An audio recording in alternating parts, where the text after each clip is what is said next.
What about tight ends in terms of the easiest schedule? Are there any guys on the list that you're bumping up a little bit because you like their schedule?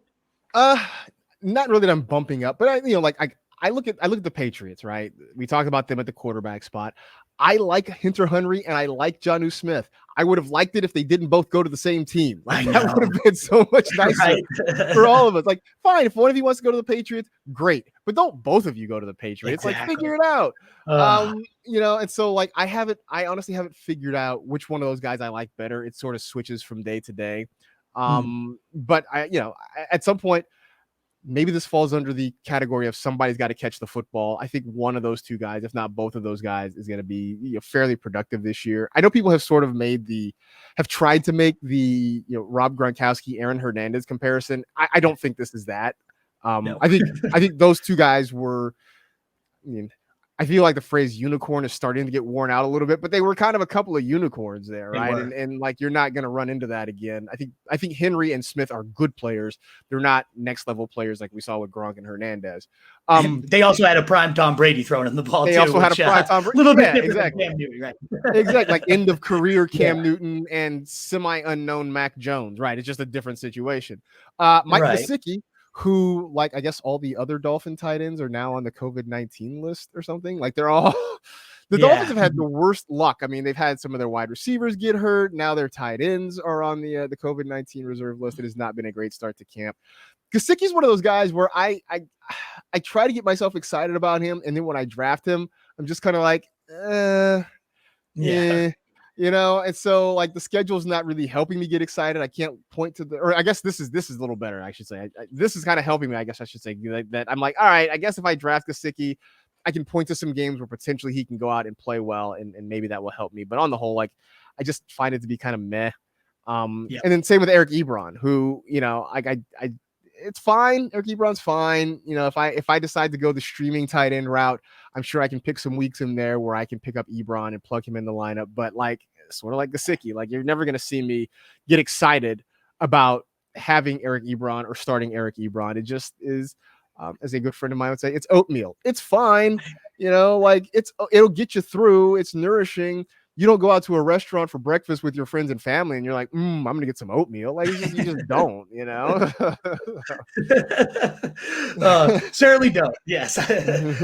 Let's avoid. My new philosophy for the year is don't draft oatmeal. Yes. I like that one. Oh, that's fantastic. I'm with you though. Yeah. None of those guys interest me that much. Gesicki being the most interesting, as you said, but where he goes, you can also get Logan Thomas. You can get Tyler Higbee. And I just think both of them have bigger ceilings. Gesicki did play really well with Tua down the stretch there, but that was before they had all these other weapons added. There's tons of injuries at receiver. He kind of became the de facto number one. I don't think that carries over this year. But I guess out of any of them, Gesicki's the one that I'm like, okay, that could benefit. And maybe even not Ebron, but that rookie over there, Pat Freiermuth, rookie tight ends don't typically do much, but they're raving about this kid in early camp, saying he's making plays all over the field. So as a last round, and again, very deep leagues, like I don't really want to advocate for Ebron or Freiermuth, but in very deep leagues, maybe that schedule will come into play for one of those guys down the stretch. Maybe Freiermuth is the young talent there. What about in terms of the hardest schedules for tight ends? Are there any guys that need to be reevaluated potentially because of their schedule? So I look at the Seahawks, right? When I first wrote this thing, it was before they had signed Gerald Everett. So I have Will Dissly as the guy there, but you can throw Gerald Everett into the same bucket too.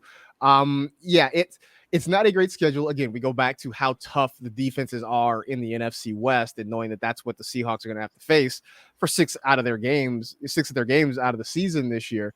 So it's not super exciting. I will say that at least if it is Everett, who I expect to be the starting tight end, the upside there is Russell Wilson does tend to look for his tight ends down near the goal line. So there is some thought for that. I mean, it's the reason we've tried to make Will Dissly a thing the last couple of years. Unfortunately, he just hasn't been able to stay healthy. So that's sort of put a damper on that. But that's just something to sort of be worried about. You look at Chicago, whether it's Jimmy Graham, I still like Cole Kmet. Like if I'm going to take a shot at a late round tight end, I do really like Cole Kmet. But whoever it is, that the schedule is just not particularly favorable for them. But again, I think you're talking about, for all these guys here, you're talking about guys that are for the most part, streaming options. So if you can just Mhm. sort of pick and choose, you can hopefully avoid some of these tough spots on the schedule and maybe get them for some better Very true. options. The other one is Tyler Higbee, who I think his upside grows just because Gerald Everett's not in the picture anymore. So that opens some opportunities up for him. But again, playing the Seahawks, who's the Seahawks, I know their defense was terrible at the start of the year. They were historically bad for the first month or two. They got better as the year went on. Mhm. But they still have the 49ers, they still have the Cardinals, they still have some tough spots on the schedule. But you gotta hope and believe that Higbee sees a few more targets now that Gerald Everett is out of the picture. And I feel like you have to be more confident that Matthew Stafford can get him the ball a little bit more consistently than Jared Goff could. So while the schedule is not great, there are some positives, I think, that are sort of working in Higbee's favor. Absolutely. Yeah. I love that idea you brought up of most of these guys are streamers we're talking about anyways. So hopefully you can get 2 to maybe even 3 tight ends on the back end of your roster and just play the matchups, find the ones that are facing a potential shootout type of matchup that week. Absolutely with you there. Higbee's the one that I do look at as potentially an every week guy because of that Everett absence. And the last time Everett was off the field, I think it was 2019. And a lot of owners might remember that stretch from Higbee. He was like, I think one of, if not the most rostered on championship teams. He had that like 5-game stretch of, I think he was on pace for 16 touchdowns, like 200 targets. Yeah, it was wild.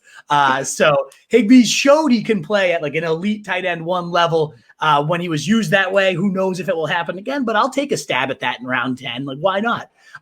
For sure. Well, awesome. Thank you, Marcus, so much for the strength of schedule analysis, your sophomore running back takes, sharing all your insight with us there. What is up, you fantasy wolf? Thanks so much for tuning in. If you haven't already, share your thoughts in the comments, check out some more videos, and join the newest Wolfpack by subscribing below.